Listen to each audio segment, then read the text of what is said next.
नमस्कार शेतकरी मित्रांनो, कर्जमाफीविषयी आता गेल्या दीड महिन्यापासून भरपूर अशा चर्चांना उधाण आलेले आहे. त्या ठिकाणी आता नवीन माहिती समोर आलेली आहे की शेतकरी कर्जमाफीविषयी आता RBI कडून नवे परिपत्रक जाहीर झालेले आहे. तर यासाठी तुम्हाला त्या ठिकाणी काय केले पाहिजे तीच आणि यादी देखील जाहीर झालेली आहे.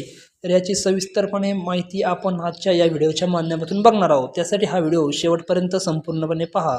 तर कर्जमाफी जाहीर केली तर काय करावे लागणार आहे यासाठी आरबीआय मार्गदर्शक तत्व जाहीर केलेले आहे. ते त्यांनी कोणत्याही बँकेला जबरदस्तीने कर्जमाफी देण्यासाठी नियमित कर्ज परतफेड करण्यालाही कर्जमाफी केली तेवढाच रकमेचा लाभ देण्याचे बंधन असेल.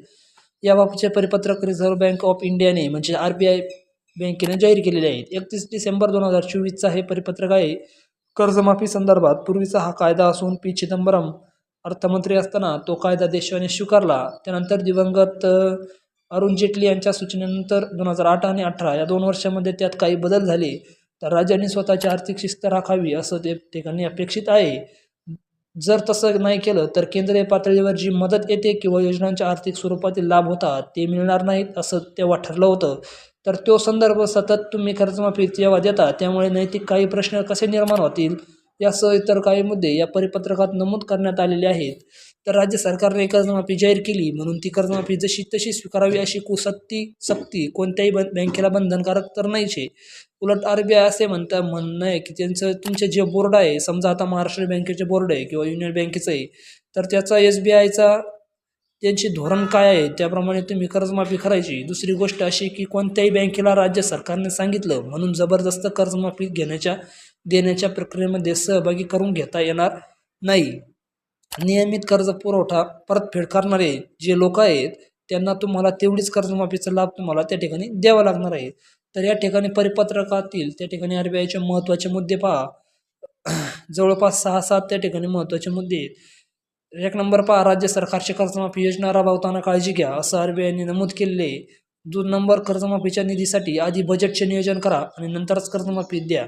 3 नंबर म्हणजे कोणत्याही परिस्थितीत कर्जमाफी का दिली जाते याची स्पष्टता देखील हवी. 4 नंबरचा मुद्दा, राज्य सरकार जेव्हा कर्जमाफी घोषित करतं तेव्हा ती सगळी कर्जमाफीची प्रक्रिया फक्त 40 ते 60 दिवसामध्ये पूर्ण करायची असते. 5 नंबरचा मुद्दा, कारण इतर वेळी मी आता 300 कोटींचा निधी दिला त्यानंतर 600 कोटींचा दिला असं तर काही करता येणार नाही. हा एक मुद्दा आहे.